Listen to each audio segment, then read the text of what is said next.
which I'm making a series of at the current moment.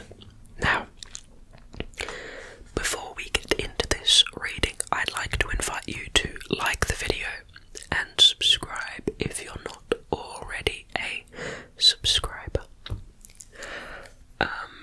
If you have anything you would like me to talk about on this Whispering Wikipedia series, please leave a comment. I read every single comment.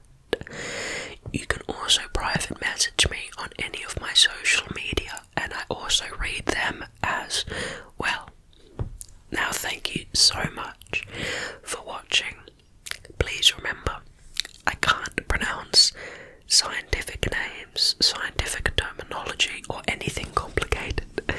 So, please, just keep that in mind while I do this reading for you. Okay. Zombies. A zombie is a fictional, undead, corporeal revenant created through the reanimation of a corpse.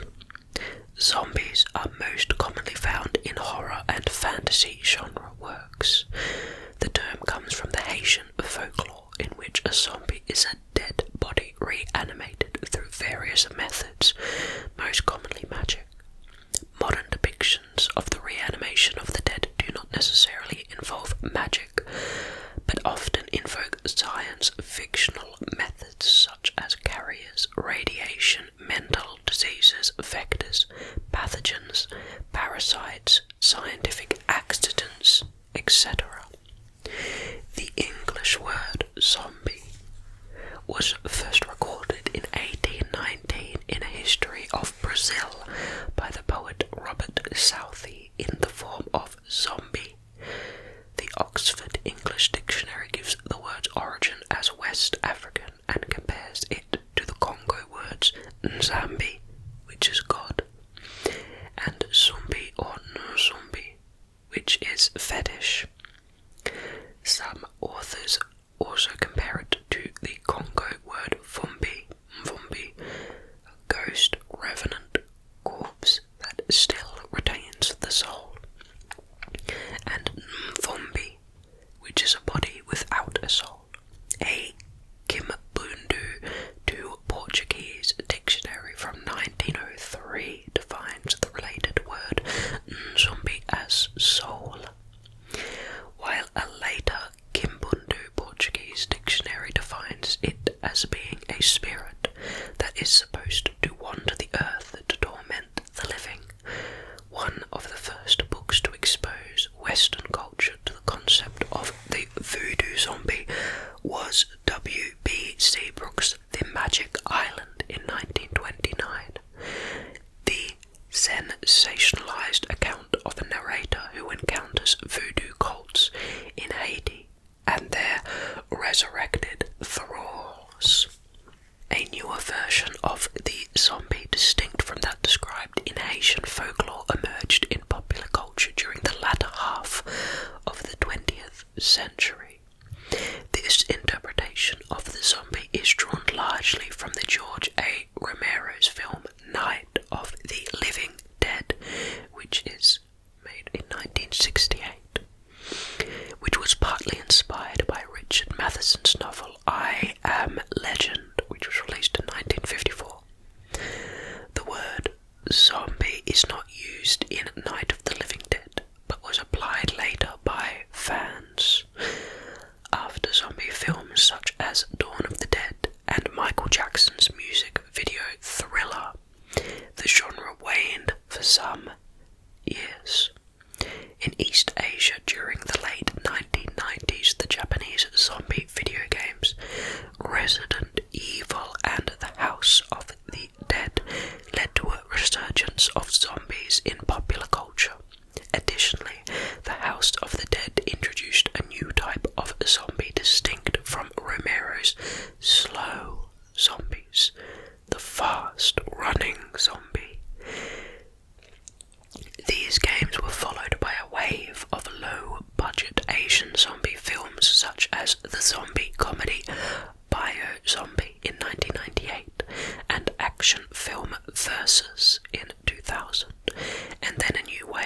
Western zombie films in the early 2000s, including films featuring fast-running zombies such as 28 Days Later in 2002, which I actually like as a film, and the Resident Evil and House of the Dead films, and the 2004 Dawn of the Dead remake, while the British film Shaun of the Dead, also in 2004, was in the zombie comedy subgenre.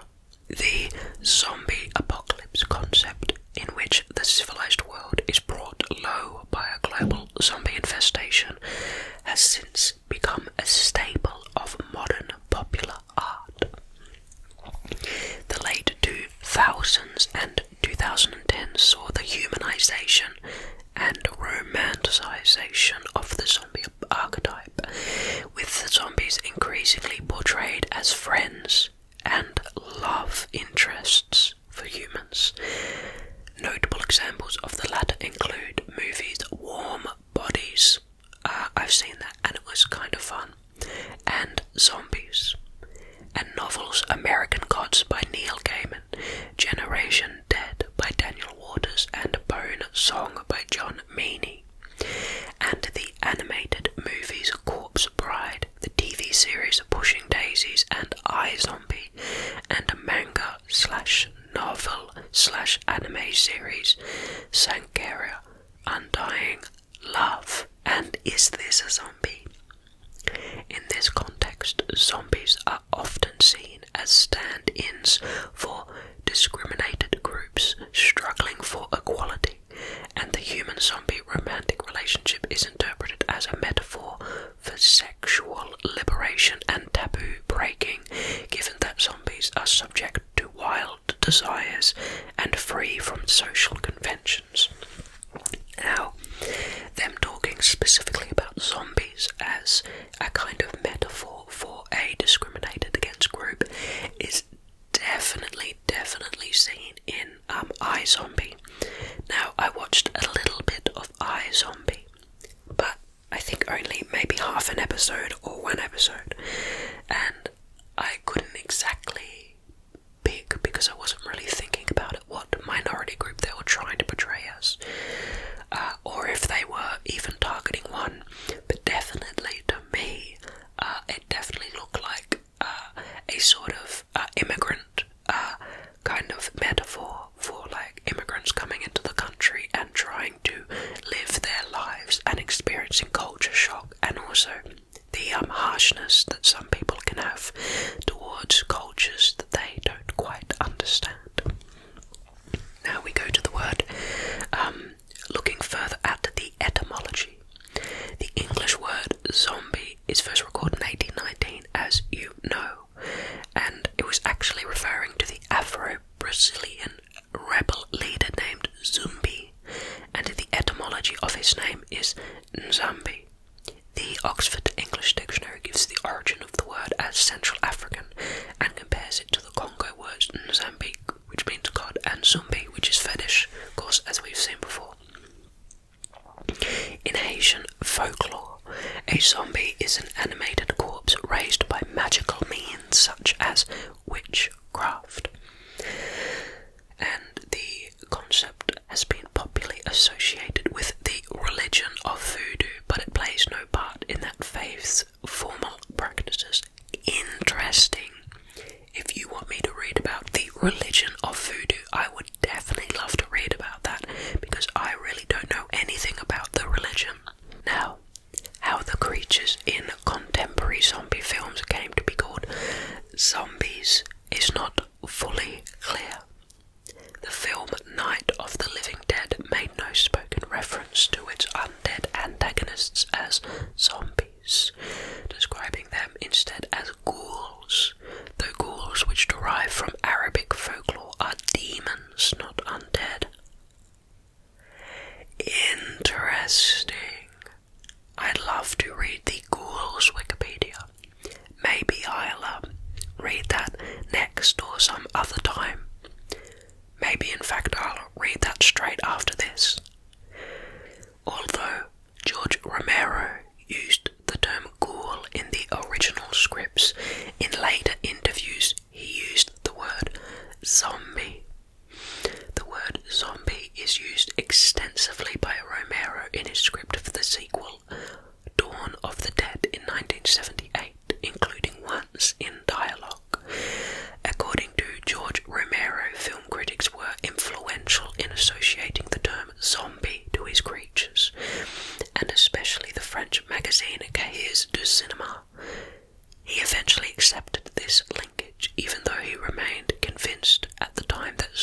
zombies corresponded to the undead slaves of Haitian voodoo as depicted in White Zombie with Bela Lugosi.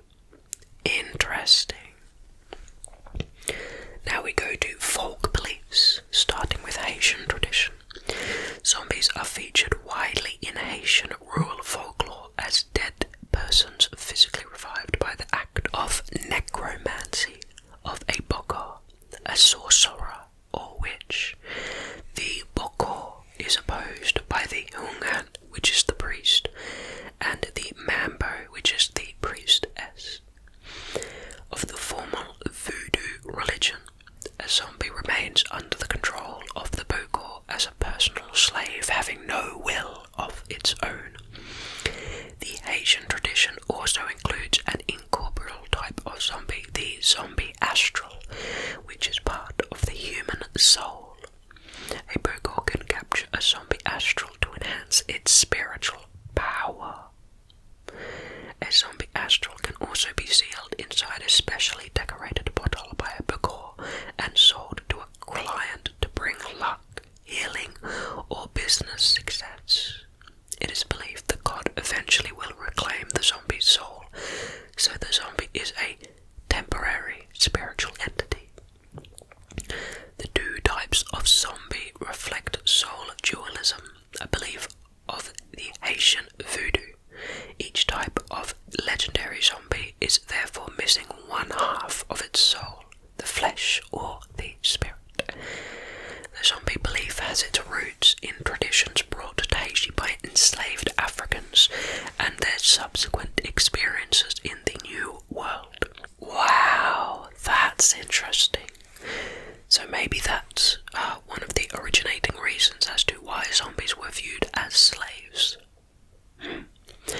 It was thought that the voodoo deity Baron Samedi would gather them from their grave and bring them to a heavenly afterlife in Africa, Guinea, unless they had offended him in some way, in which case they would be forever a slave after death as a zombie. A zombie could also be saved by feeding them salt. English professor Amy Wyland has written that the modern concept of zombies was strongly influenced by Haitian slavery. Slave drivers on the plantations, who were usually slaves themselves, and sometimes voodoo priests used the fear of zombification to discourage slaves from committing suicide. Wow.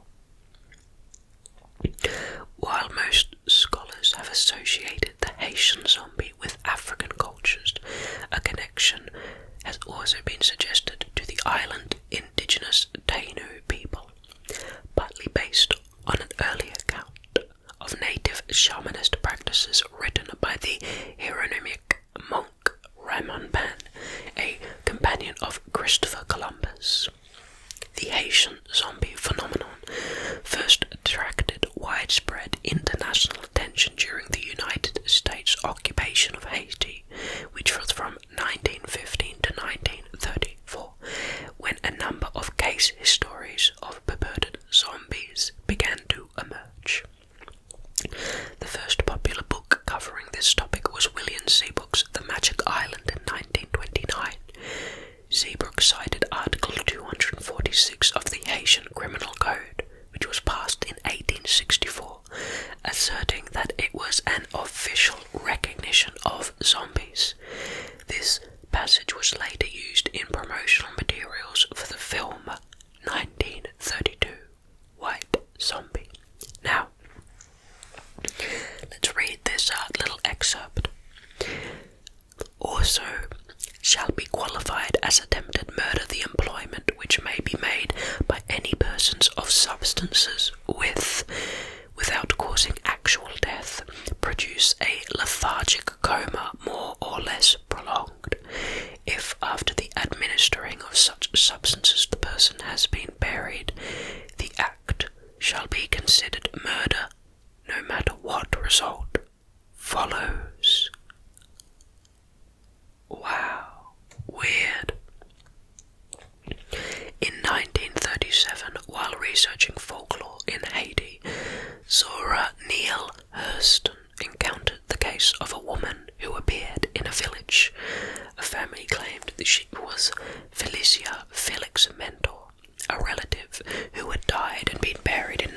1907 at the age of 29.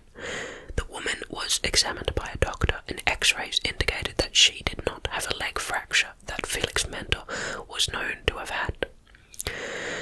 Hurston pursued rumours that affected persons were given a powerful psychoactive drug, but she was unable to locate individuals willing to offer much information. She wrote, "What is more, if science ever gets to the bottom of voodoo in Haiti and Africa, it will be found that some important medical secrets still unknown to medical science give it power, rather than gestures of ceremony." Now we move to African and related legends. A Central or West African origin for the Haitian zombie has been postulated based on two etymologies in the Congo language, which is Nzambi meaning God or Zumbi meaning fetish. This root helps form the names of several deities, including the Congo creator deity Nzambi Amompungu and the Louisiana serpent deity Le Grand Zombie, a local version of the Haitian Dambala, but it is in fact a generic word for a divine spirit. The common African conception of beings under these names is more similar to the incorporeal zombie astral, as in the Congo Nsiki spirits. A related, but also often incorporeal undead being is the zombie of the English-speaking Caribbean, considered to be the same etymology. In the French West Indies also, local zombies are recognised, but these are more a general spirit nature. The idea of physical zombie-like creatures is present in South African cultures, where they are called the Zidanch, in Sotho/Zonga, and Maddoxwane in Venda. In some communities, it is believed that a dead person can be zombified by a small child. It is said that the spell can be broken by a powerful enough sangoma. It is also believed in some areas of South Africa that witches can zombify a person by killing and possessing the victim's body in order to force it into slave labour. After rail lines were built to transport migrant workers, stories emerged about witch trains. These trains appeared ordinary, but were staffed by zombified workers and controlled by a witch. The trains would abduct a person boarding at night, and the person would either be zombified or beaten and thrown from the train a distance away from the original location. Interesting. A quite intimidating idea, and that does sound like an interesting roleplay idea. Interesting. Now, let's continue moving on to the origins of zombie belief, starting with the chemical hypothesis. Several decades after Hurston's work, Wave Davis, a Harvard ethnobotanist, presented a pharmacological case for zombies in 1983 in an article in the Journal of Ethnopharmacology, and later in two popular books, The Serpent and the Rainbow in 1985 and The Passage of Darkness, The Ethnobiology of the Haitian Zombie in 1988. Davis travelled to Haiti in 1982 and, as a result of his investigations, claimed that a living person can be turned into a zombie by two special powders being induced into the bloodstream, usually through a wound.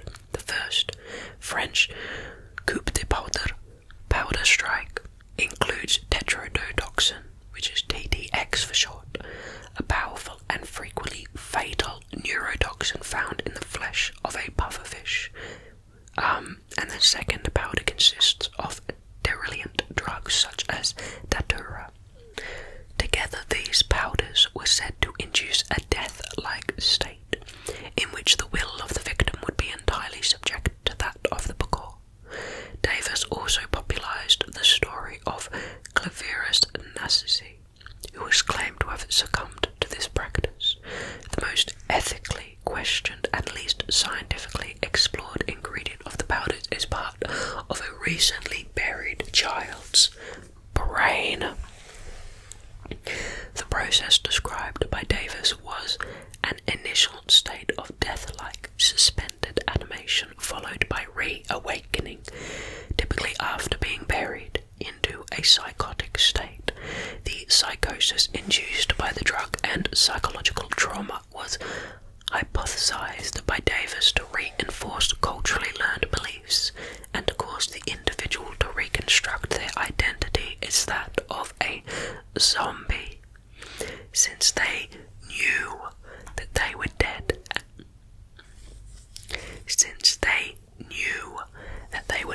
And had no other role to play in the Haitian society. Societal reinforcement of the belief was hypothesized by Davis to confirm for the zombie individual the zombie state, and such individuals known to hang around in graveyards, exhibiting attitudes of low affect. David's claim has been criticized, particularly the suggestion that Haitian witch doctors can keep zombies in a state of pharmacologically induced trance for many years. Symptoms of Ddx poisoning range from numbness and nausea to paralysis, particularly of the muscles of the diaphragm, unconsciousness, and death, but do not include stiffened gait or death-like trance. According to the psychologist Terence Hines, the scientific community dismissed tetrodotoxin as the cause of this state, and Davis' assessment of the nature of the reports of Haitian zombies is viewed as overly credulous. Now we move to the social hypothesis. Scottish psychiatrist R.D. Lang highlighted the link between social and cultural expectations and compulsion in the context of schizophrenia and other mental illness, suggesting that schizogenesis may account for some of the psychological aspects of zombification. Particularly, this suggests the case where schizophrenia manifests a state of catatonia. If you have seen someone in a real severe catatonia, they do really exhibit like zombie-like symptoms. Like if you Google schizophrenic or depressed catatonic state, there are people that that's the amount they move, and there are tests they do where they move their arm up. You move their arm up, and then the arm goes like this. It stays up, and then slowly goes back down, and that's like a real catatonic state. So there you go, that's something that's pretty close to being a zombie. Roland Littlewood, professor of anthropology and psychiatry, published a study supporting a social explanation of the zombie phenomenon in the medical journal The Lancet in 1997. The social explanation sees observed cases of people identified as zombies as a cultural bound syndrome, with a particular cultural form of adoption practiced in Haiti that unites the homeless and mentally ill with grieving families who see them as their returned, lost loved ones, as Littlewood summarizes his findings in an article in Times Higher Education. I came to the conclusion that although it is unlikely that there is a single explanation of all cases where zombies are recognized by locals in Haiti, the mistaken identification of a wandering mentally ill stranger by bereaved relatives is the most likely explanation in many cases. People with a chronic schizophrenic illness, brain damage, or learning disability are not uncommon in rural Haiti, and they would be particularly likely to be identified as zombies. Now, we move to the modern zombie archetype. Pulam and Fossica in 2014 and Waltz in 2006 traced the zombie lineage to ancient Mesopotamia. In the descent of Ishtar, the goddess Ishtar threatened commands. If you do not open the gate for me to come in, I shall smash the door and shatter the bolt. I shall smash the doorpost and overturn the doors. I shall raise up the dead, and they shall eat the living, and the dead shall outnumber the living. She repeats this same threat in a slightly modified form in the Epic of Gilgamesh. One of the first books to expose Western culture to the thing was The Magic Island. Blah blah blah. Time commented that the book introduced zombie into US speech. Zombies have a complex literary heritage, with antecedents ranging from Richard Matheson and H.P. Lovecraft to Mary Shelley's Frankenstein, drawing on European folklore of the undead. Victor Halperin directed White Zombie in 1932, a horror film starring Bela Lugosi. Here, zombies are depicted as mindless, unthinking henchmen under the spell of an evil magician. Zombies, often still using this voodoo-inspired rationale, were initially uncommon in cinema, but their appearances continued sporadically through the 1930s to the 1960s, which films include I Walked with a Zombie in 1943 and Plan 9 from Outer Space in 1959. Frankenstein by Mary Shelley, while not a zombie novel per se, prefigures many 20th century's ideas about zombies in that the resurrection of the dead is portrayed as a scientific process rather than a mystical one, and the resurrection of the dead are degraded and more violent than their living selves. Frankenstein, published in 1818, has its roots in a European folklore, whose tales of vengeful dead also informs the evolution of the modern conception of the vampire. Later, notable 19th century stories about the avenging undead include Ambrose Bierce's The Death of Halpin Frasier and the various Gothic romanticism tales by Edgar Allan Poe.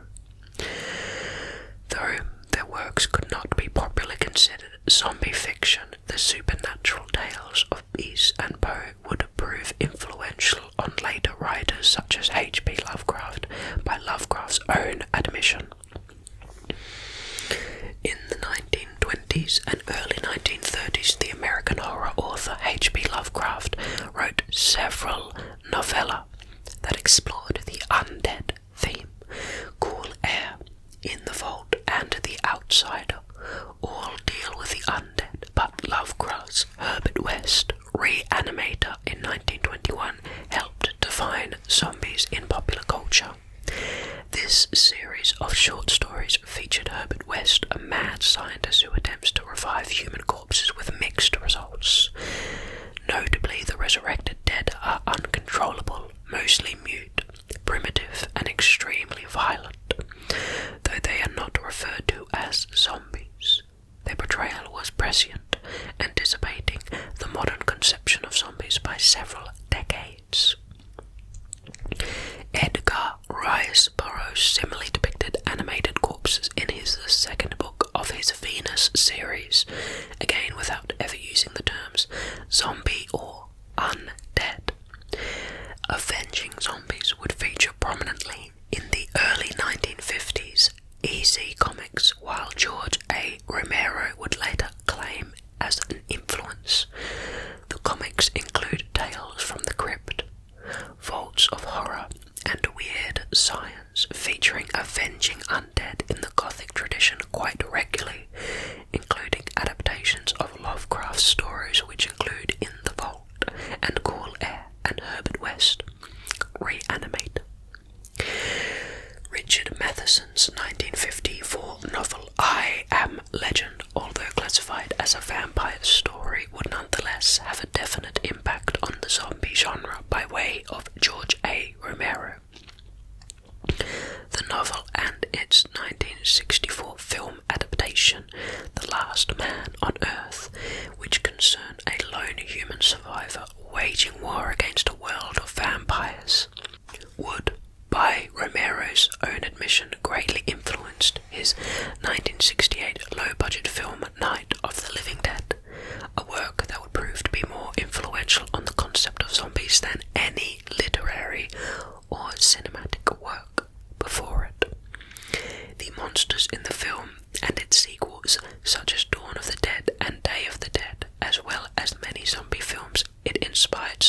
films The Return of the Living Dead and Zombie 2 are usually hungry for human flesh, although Return of the Living Dead introduced the popular concept of zombies eating brains. A popular evolution of the zombie is the fast zombie, or running zombie. In contrast to Romero's classic slow zombies, fast zombies can run, are more aggressive, and often more intelligent. This type of zombie has origins in 1990s Japanese horror video games. In 1996, Capcom's survival horror video game Resident Evil featured zombie dogs that run towards the player. Later the same year, Sega's arcade shooter The House of the Dead introduced running human zombies who run towards the player. The running human zombies introduced in The House of the Dead video games became the basis for the fast zombies that became popular in zombie films during the early 20th century, starting with 28 Days Later, the Resident Evil and House of the Dead films, and the 2004 Dawn of the Dead remake. Now we look at its impact in modern fiction in film and television. Films featuring zombies, which have been a part of cinema since the 1930s, include White Zombie, which is being one of the earliest examples, with George A. Romero's Night of the Living Dead in 1968. The zombie trope began to be increasingly linked to consumerism and consumer culture. Interesting. Today, zombie films are released with such regularity, at least 55 films were released in 2014 alone, that they constitute a separate sub-genre of horror film. Voodoo-related zombie themes have also appeared in espionage or adventure-themed works outside the horror genre. For example, the original Johnny Quest series in 1964 and the James Bond novel Live and Let Die, as well as its film adaptation, both feature Caribbean villains who falsely claim that voodoo power of zombification in order to keep others in fear of them. Wow. In George Romero's modern zombie Archetype, in Night of the Living Dead was influenced by several earlier zombie-themed films, including White Zombie, Revolt of the Zombies, and The Plague of the Zombies. Romero was also inspired by Richard Matheson's novel I Am Legend, along with its film adaptation The Last Man on Earth, and later I Am Legend again. Now let's have a talk about its continued film success and zombie TV series from 2008 to 2015.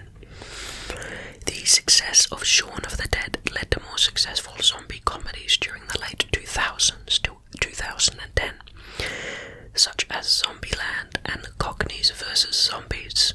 By 2011, the Resident Evil film adaptations had also become the highest grossing film series based on video games, after they grossed more than $1 billion worldwide. In 2013, the AMC series The Walking Dead had the highest audience rating in the United States for any show on broadcast or cable, with an average of 5.6 million viewers in the 18 to 49-year-old demographic.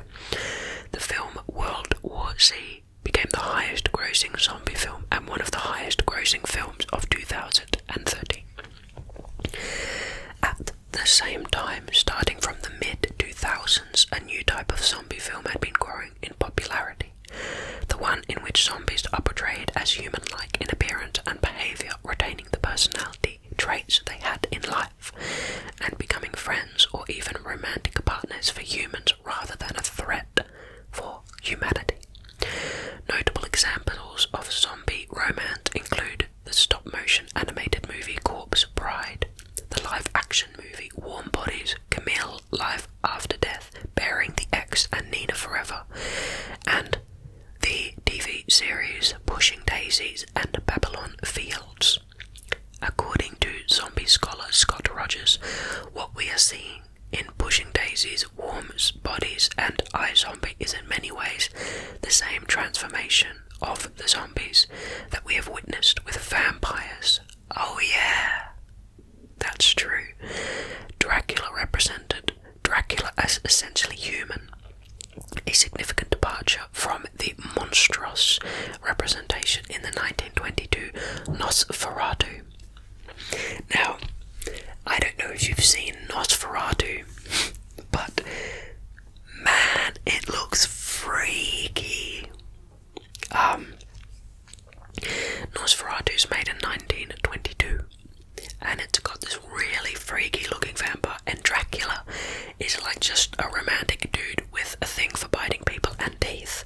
So, you know, you can see the romanticization and change there. Rogers also notes the accompanying visual transformation of the living dead, while the traditional zombies are marked by noticeable disfigurement and decomposition. The romantic zombies show little or no such trait. Now let's talk about the relative decline from 2015 to the present.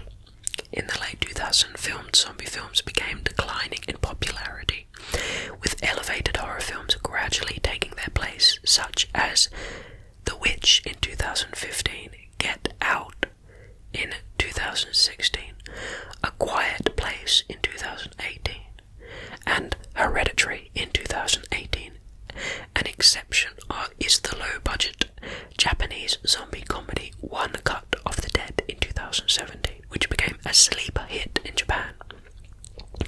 And it made box office history by earning over 1,000 times its budget. One Cut of the Dead also received worldwide acclaim, with Rotten Tomatoes stating that it reanimates the moribund zombie genre with a refreshing blend of formal daring and clever satire. The romantic zombie angle still remains popular, however. In the late 2010s saw the release of the TV series American Gods and iZombie, as well as the 2018 Disney Channel original movie Zombies and its sequels. Zombies 2 is scheduled for release this year, actually. Now, thank you so much for listening to this whispering Wikipedia. There was a little bit more to read, but my throat is slowly disappearing, and my ability to whisper disintegrating. So I hope you liked this video. It was a lot of fun.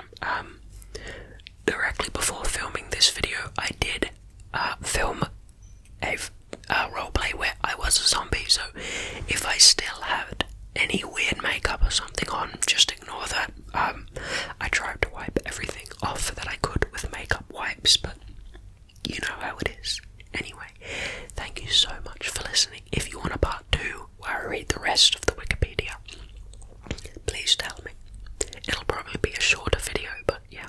Anyway, I hope that you had a good break, a good rest, a good pause, a good reprieve,